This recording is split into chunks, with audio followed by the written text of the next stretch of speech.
get MRIs, they get biopsies, and then you're there diagnosed with a cancer which is not the cause of your complaints, right? So I want you to keep this in mind, because it's very important if we want to allocate our financial and professional resources to treating patients. We want to have impact. We cannot treat the whole world, so we have to make choices. We have to make sensible choices. So then when you're diagnosed with prostate cancer, there are different grades and aggressiveness of prostate carcinoma. Low risk, intermediate risk, high risk, Gleason criteria. I won't go into that, but you can imagine the higher the score, the worse it is for you and the more aggressive the treatment will be. But fortunately, a lot of patients are not in that upper region. Most patients are in the intermediate risk, Gleason 7.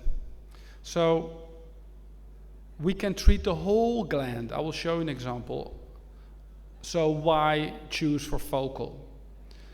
Well, HIFU is almost minimal to non-invasive if you consider side effects. But how great is it if you can preserve the function, that you can have, that you can preserve erectile dysfunction, you can preserve semen production. These kind of things add quality to life of men. So many feasibility or cohort studies have been done, but the point is, if you don't do comparative trials, you don't get the right evidence. And there are a lot of reasons not to do an RCT, but I think we should stay away from this and work more closely together to get the right evidence out there more quickly. So this is why we designed the RCT, and we said let's do focal, because if there's a focal lesion, it doesn't really make sense to take out the whole organ, does it? Right? So Gleason 7, we think it might be cheaper. We think we get reduction in hospital time. The men can go back to work quicker. So if you do health technology assessments, which is a modern way of assessing the economic effectiveness next to the a more clinical outcome of what you're doing, we think that if you look at the whole patient in his whole life, not just the in-hospital costs, but more broader, you could have a positive business case for prostate cancer, even in patients who are maybe more senior. And because you don't have any side effects, you don't have less retreatments. So we designed this RCT, which I'm not the PI, I'm just a local PI, but Professor Futterer from University of Nijmegen is the main PI.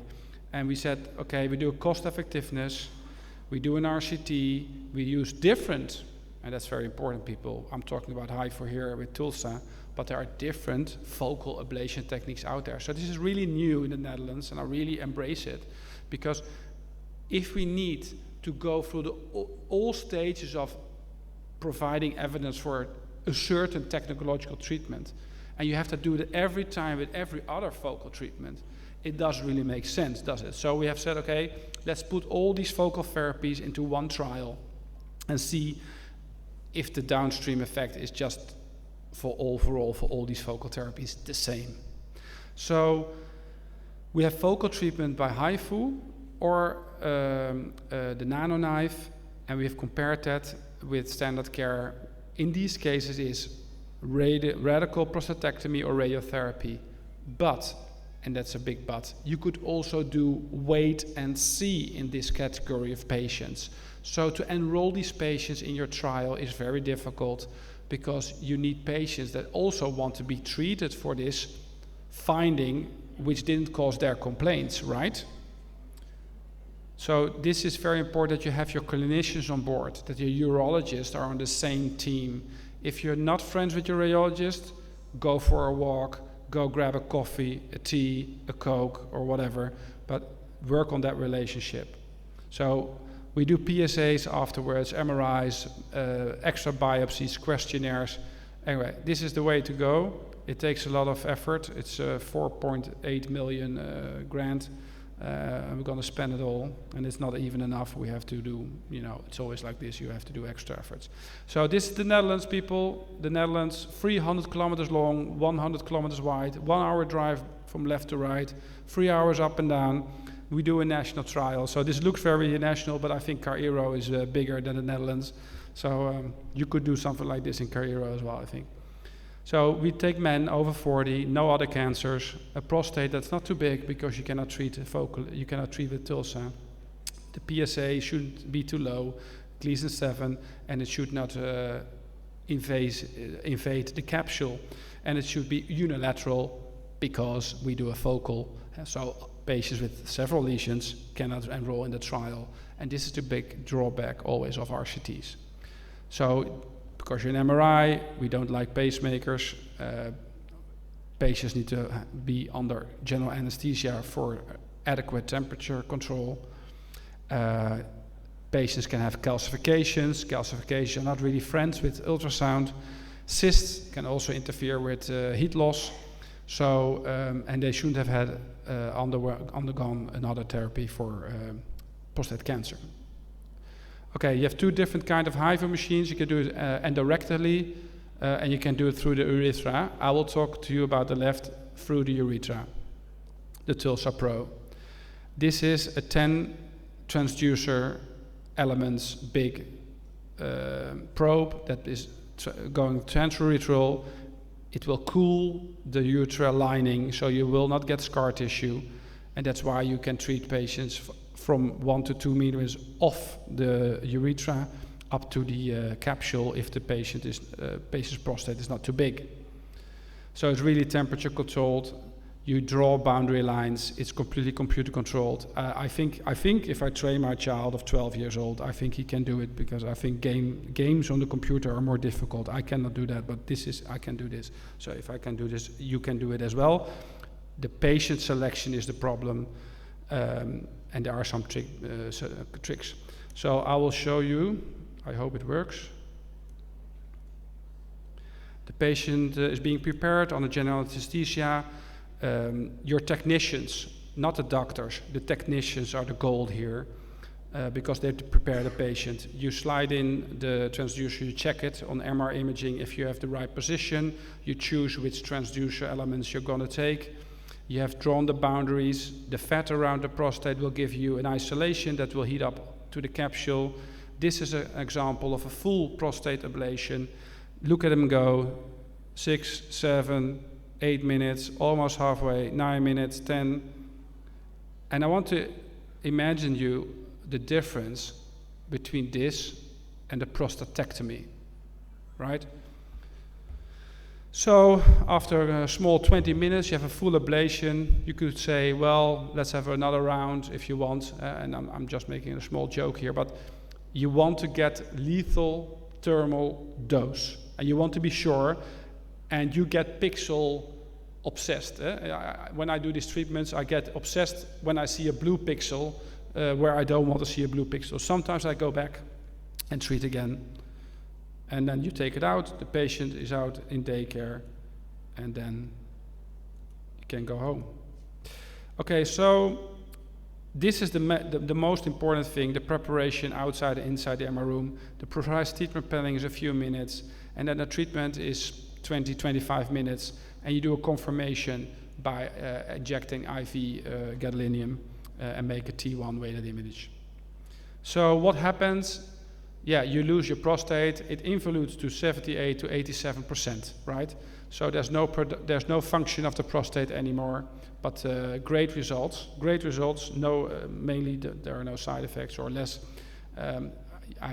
You can read it somewhere, but I have listed it for you. You know, of course, you get biochemical recurrence sometimes, but not to an extent that you could worry in this kind of patients. Okay, this is hot off the press. I just got in my mailbox from yesterday evening. I sent it to Professor Fose. I just thought for you guys, I put it in. Hot off the press, or in press actually, European Radiology, a new large prospective trial, 1,800 patients left arm, 1,800 patients right arm, whole gland or subtotal high intensity focus ultrasound versus radical prostatectomy.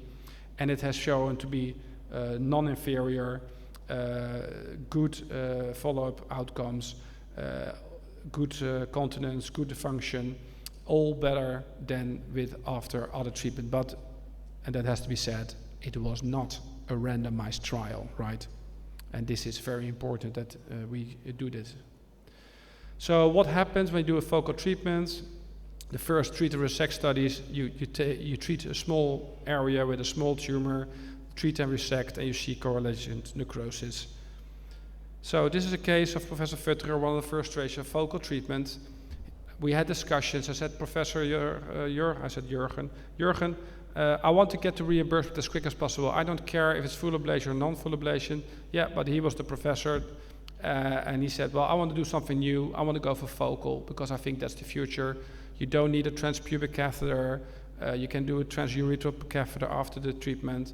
They can go home same day. I think it's unnecessary to treat the whole prostate. And I went along with this idea, and I will show you one of the first cases. Oh, sorry. So this is actually how it looks like, the different elements.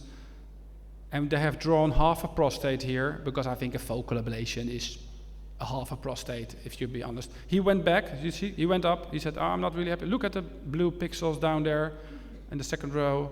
He was not happy, he went back as not again. But look at the time span. This is not people within 15 to 20 minutes, you're done. That's great, isn't it? Okay, so follow-up only with PSA is not enough after focal therapy. You need multiparametric MRI scans with gadolinium every year till 5-year post-treatment. You need to do questionnaires, otherwise you don't know what you're doing. Actually, you don't get any feedback. And long-term follow-up, which is lacking at the moment, will say something about prostate cancer-related mortality. And that's very difficult. Sorry for this fly. The Egyptian fly is very annoying. Okay, so anyway, I'll give you 2 examples of the first patients that are treated in ISALA. First patient, 74 years, PSA 3.7, Gleason 7. You see here a low T2 signal intensity, restricted diffusion of B2000, and low high signal and low ADC values. There was biopsy, it was a Gleason 7. So you can see it's focal disease. You don't need to treat the whole patient. I am assuming, and we all assume, that the other side is not affected, right? In my hospital, I've got urologists that have shown if you do systematic biopsies, you know, the old-fashioned way, bam, bam, bam, bam, bam, bam, 10 or 15 biopsies, sometimes you find disease which you don't find at the MR. So this is a discussion point, right? So, but in general, I would say if you do state-of-the-art 3 Tesla multiparametric MRI scans of the prostate, you'll be safe to say the other side is ineffective. The rest is an academic discussion, in my opinion. Okay, I'll give you an example. It's more static. This is on different levels of the transducer. You go from the apex to the base of the prostate.